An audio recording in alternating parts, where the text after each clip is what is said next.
आरिफ हबीब सन था 1970। उन्होंने Karachi stock exchange में बतौर स्टॉक ब्रोकर काम करना शुरू कर दिया।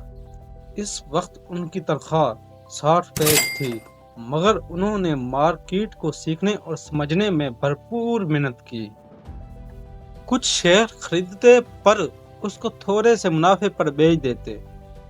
इससे उन्होंने सीखा कि सब्र करने से ज्यादा मुनाफा मिलता है। 1992 में कराची स्टॉक एक्सचेंज के सदर मुंतखब हुए। उसके बाद 5 दफा फिर सदर मुंतखब हुए। 1998 में स्टॉक मार्केट क्रैश हुई, इंडिया और पाकिस्तान न्यूक्लियर टेस्ट की वजह से। इस पीरियड में आरिफ हबीब ने स्टॉक मार्केट में इन्वेस्ट किया, जिसकी वजह से इसको बहुत प्रॉफिट हुआ। 2008 की मालियाती बुरान के नतीजे में स्टॉक एक्सचेंज पर बड़ा क्रैश आया, जिसके नतीजे में कराची स्टॉक एक्सचेंज इंडेक्स 2 माह के अंदर 48% गिर गया। इसकी वजह से हजारों ब्रोकर को बड़ा नुकसान हुआ। आरिफ हबीब पर भी बड़ा असर पड़ा। आरिफ हबीब के ग्रुप शेयर्स की मालियत 50 अरब रुपए थी, जो क्रैश के बाद 20 अरब रुपए तक गिर गई। इसके बाद आरिफ हबीब ने फर्टिलाइजर, सीमेंट, स्टील प्रोडक्शन और उसके साथ साथ बैंकिंग में भी इन्वेस्ट किया। इसकी वजह से इसको अरबों रुपए मुनाफा हुआ। इसके बाद उन्होंने अरबों रुपए मुनाफा कमाया। आज उनकी दौलत 100 अरब रुपए से भी ज्यादा है।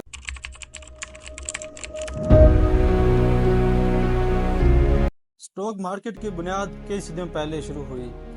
पहली दफा यूनान और रोम के ताजरों ने मिलकर इकट्ठा सरमायाकारी की। वो लोग तिजारत बहरी जहाजों के जरिए करते थे। स्टॉक मार्केट से पहले लोग सामान के बदले सामान देते थे। इसके बाद चांदी और सोने से तिजारत होने लगी।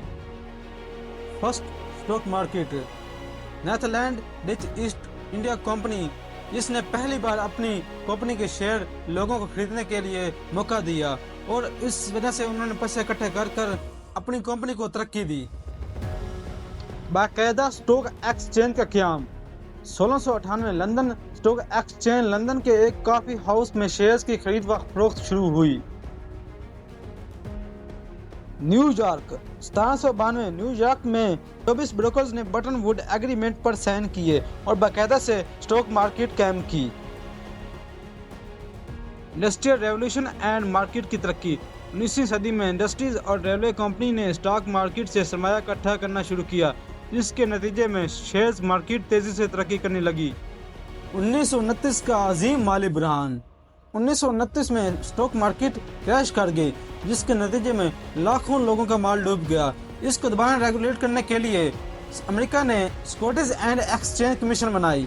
21वीं सदी में स्टॉक मार्केट बहुत तरक्की कर गई। अब लोग शेयर्स का लेन देन डिजिटली करते हैं, जैसा कि एप्पल, टेस्ला एंड माइक्रोसॉफ्ट। अवामी सतह पर इसकी खरीद फरोख्त की जाती है। How stock market actually work. Digital system. आजकल लोग मोबाइल में ही शेयर्स खरीद लेते हैं और वहीं पर बेच देते हैं। प्राइमरी मार्केट, यहाँ पर पहली बार फरोख्त किए जाते हैं शेयर्स। सेकेंडरी मार्केट, यहाँ पर पहले से शेयर बेचे भी जाते हैं और लिए भी जाते हैं, उसे सेकेंडरी मार्केट कहते हैं। कंपनीज जो होती हैं अपने शेयर मार्केट में देती हैं ताकि लोग उनको खरीदें और उनकी मार्केट या उनकी जो कंपनी है वो ज़्यादा बढ़े। इन्वेस्टर्स वो होते हैं जो कंपनीज के शेयर खरीदते हैं और उनको मुनाफे पर बेच देते हैं। फिर स्टॉक एक्सचेंज फिजिकली एक शेयर्स खरीदने और बेचने का इंस्टीट्यूशन होता है, जहां पर लोग शेयर्स खरीदते हैं और बेचते हैं। ब्रोकर्स इन्वेस्टर को हेल्प करते हैं शेयर खरीदने और फरोख्त करने में। रेगुलेटर्स, गवर्नमेंट इन पर नजर रखती है ताकि फेयर ट्रेडिंग हो। आजकल हम शेयर्स को थ्रू दी ऐप और फिजिकली भी खरीद सकते हैं। और शेयर्स की प्राइस बढ़ती और कम कैसे होती है?